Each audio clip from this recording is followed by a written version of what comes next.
আসসালামু আলাইকুম, good morning সকলকে। তো আজকের ভিডিওটা একটু অন্যরকম হতে চলেছে। সকাল থেকে ভিডিওটা শুরু করেছি। তো চলেন, ফ্রেশ হয়ে গেলাম, মুখ টুক ধুয়ে নিলাম। এবার আমি চা দেখি কি দিয়ে খাওয়া যায়। ব্রেড আছে বাড়িতে, সেটাই দেখি কিছু একটা ব্যবস্থা করি। চলেন গল্প করি, আর গল্পর সাথে সাথে চাটাও করে নিই আপনাদের সামনে। প্রত্যেকটা ফ্যামিলিতে এমন কিছু কিছু মানুষ থাকে যারা তোমার পিছনে অনেক রকমের মন্তব্য, উল্টোপাল্টা আজে বাজে কথাবার্তা বলবে, তারপরেও তোমার সামনে এসে কিন্তু তোমার নাম করবে, তোমার জন্য এ কী বলেছে সে কী বলেছে সেগুলো বলবে। আর সে নিজেও কিন্তু অনেক রকম অনেক ধরনের কথাবার্তা বলে বেড়ায়।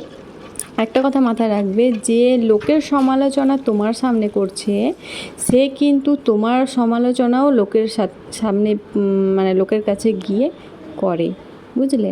তো এটাই হচ্ছে বাস্তব, এটাই হচ্ছে এখনকার যাকে তুমি নিজের মনে করে, কাছের মনে করে সব কথা বলবে, সেই কিন্তু দেখবে লোকের কাছে গিয়ে সেই কথাগুলো আলোচনা করে হাসাহাসি করছে। এটাই বাস্তব।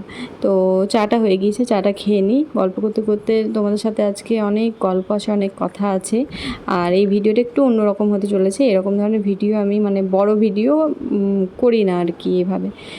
তো চাটা হয়ে গিয়েছে, চাটা খেয়ে নেবো। আর আমার ছেলের খুবই শরীর খারাপ, শরীরটা খুবই খারাপ 2 দিন থেকে। কালকে খুব বৃষ্টি হচ্ছিলো, বৃষ্টির মধ্যেই ওর বাবা ওকে চান করে চুল কাটাচ্ছিল, সে বাইরে চুল কাটছিল আর ভিজে ভিজে চুল কাটছিল, যার জন্য হঠাৎ তার 1 ঘন্টার মধ্যেই জ্বরটা ভালো রকম চলে এসেছিলো। তো একদিন জ্বরটা ছিল, এখন একটু কমে এসেছে। যাই হোক, ওকেও খাওয়াচ্ছি, আরিসকে আমিও খাচ্ছি।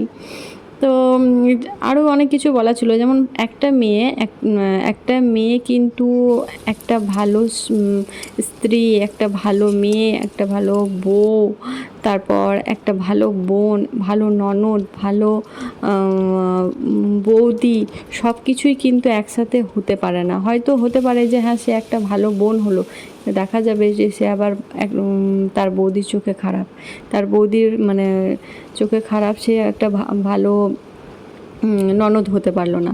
বা যদি কেউ ভালো ননদ হলো, তো সে আবার ভালো একটা স্ত্রী হতে পারলো না। তাই একটা মেয়ে কিন্তু সব দিক দিয়ে সবার চোখে কিন্তু ভালো হয় না।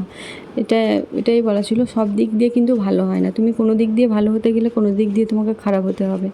তাই এটাই বাস্তব।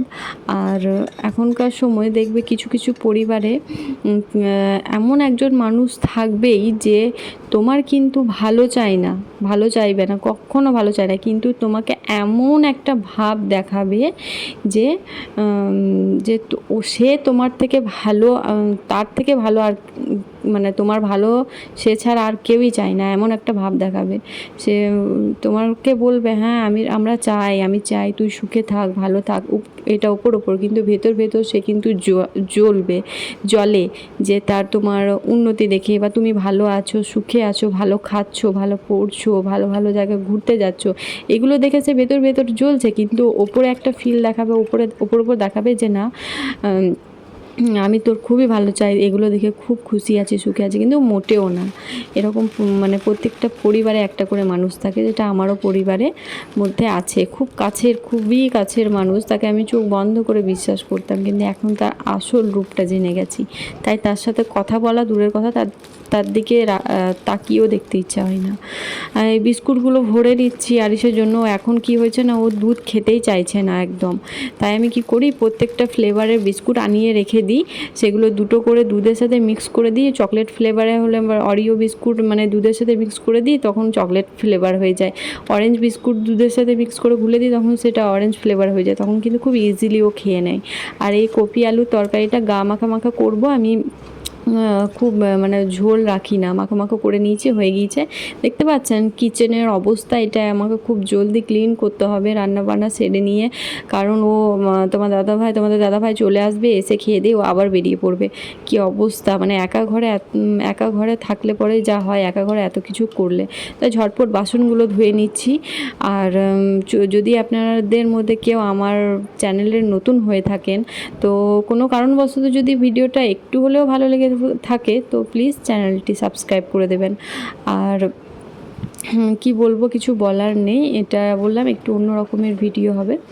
তো এটাই ছিল। আর এই বাড়িটা একটু অন্য রকম, বুঝতে পারছেন যে এটা অন্য বাড়ি, অন্য জায়গার, অন্য রকম। এটা আমি কিন্তু বাড়ি চেঞ্জ করেছি আর কি, যার জন্য। এবার দুধটাও ফুটে এসেছে, এই ফাঁকে আমি বাসনগুলো মেজে নিলাম, দুধটা বন্ধ করে তারপর আবার বাসনগুলো ধুয়ে নেব। আর কি বলি, কিছু বলার নেই। বাসনগুলো ধুয়ে টুয়ে নিয়ে রান্নাঘর ক্লিন করে নেব। রান্নাঘরের এই যে কালো কালো ছোপগুলো দেখতে পাচ্ছেন, মানে রান্নাঘরের অবস্থা যা ইচ্ছে তাই হয়েছিল। যারা ভাড়া থাকে তারা মানে যখন উঠবো অবস্থা, তারা 1 মাস আগে থেকে মনে হয় কিচ্ছু করে না, যে এবার তো উঠেই যাব, এরকম নোংরা হয়ে থাক। কিন্তু আমি কিন্তু সেটা কখনোই করি না। আমি আর একটা বাড়ি ছেড়ে এসেছি, সেই বাড়িটা কিন্তু ভালোভাবে পরিষ্কার পরিচ্ছন্ন করে দিয়ে এসেছি।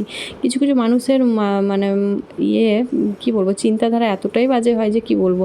সে উঠে যাবে বলে কি সে বাড়িটাকে নোংরা যা ইচ্ছে তাই করে দিয়ে যাবে।